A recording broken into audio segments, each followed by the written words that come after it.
Meanwhile, the Rivers State Elders Council is also kicking against the conduct of the local government election. At a media briefing in Port Harcourt, the group said the processes leading up to the election contravened the law setting up the Rivers State Independent Electoral Commission.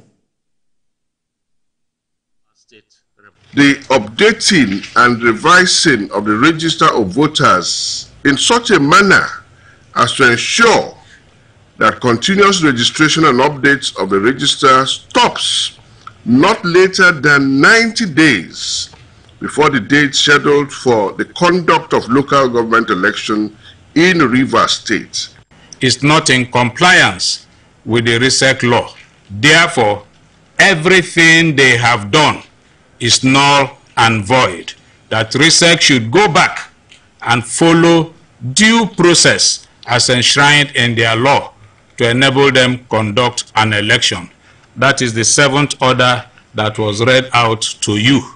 That clearly states that the election for tomorrow should not hold.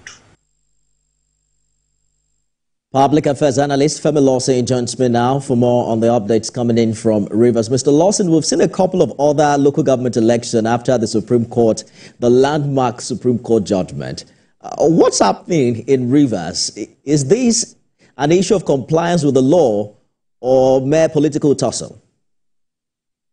Thank you for having me. I think we should be concerned for anyone. I think the governor of Rivers State and the Rivers State Independent Electoral Commission are under obligation by the virtue of the ruling of the Supreme Court on local government autonomy in Nigeria to conduct, in actual fact, by now, every state have concluded plans. That is, those states that are not having democratically elected governor, local government leadership.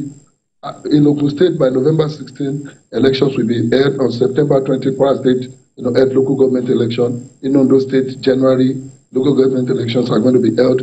Virtually every state have complied and have shown commitment to the ruling of the Supreme Court. And I think that is in the same direction that Rivers State is going tomorrow. And for anyone to continually move to stop election into local government, clearly indicate that such persons are either not aware or are deliberately being disobedient to the ruling of the highest court of the land. And in the whole of this, you need to actually examine the place of people who are actually opposed to this election holding tomorrow in Rivers State. What is their stake? Do they constitute the mass of the citizens of Rivers, particularly at the grassroots, who are going to be affected by governance at the local government level? No.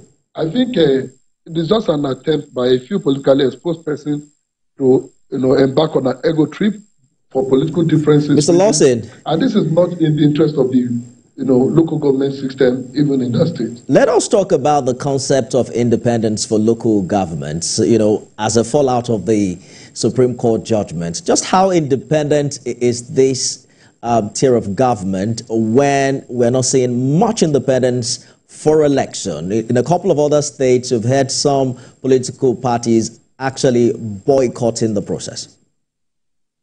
Well, this is not the first time that opposition political parties across states are going to be boycotting local government elections, because it is believed that the structures conducting local government election across the state are created mostly by the incumbent administration in such state. Appointments into the election commission at the state level are made by the governor. And in some cases, members of the opposition political parties have always had reason not to trust the constitution of these commissions. So it is not the first time that positions are going to be opposed to local government state electoral commissions conducting local government election. But the key thing here is that the last ruling of the Supreme Court has given more autonomy, more independence than it used to be to the local government administration. So, Mr. Lawson, in a situation where the ruling party gets all the seats and then the governor, and I'm choosing my word loosely, handpicks who occupies local government government areas rather, how does this independence work in that situation where there is no political independence? It is a bit better, even when elections are won, elections are conducted and won even by a political party, than when governors sit down and pick people to serve as caretaker committee members without being elected by the citizens. So it is a step forward that now governments are not going to be appointing local government chairmen and executives from the comfort of their offices, but rather they are going to be elected. We are going to advance to that point where elections in 1998 in Nigeria, we had an election where opposition parties won election to local government in several states across the country.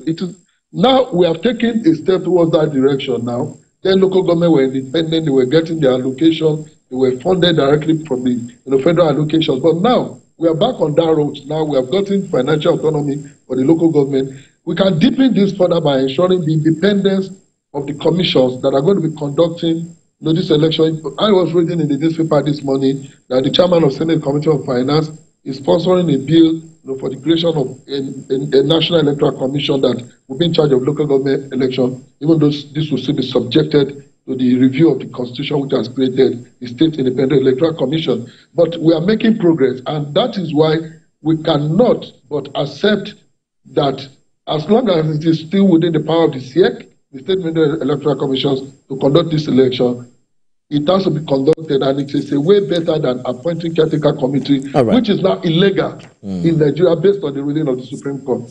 Well, I guess we'll see how it all plays out in the coming years, and especially tomorrow in Rivers State, where the governor has insisted that the election will hold. Femi Lawson, thank you so much for talking to us. We pray for peace in Rivers tomorrow.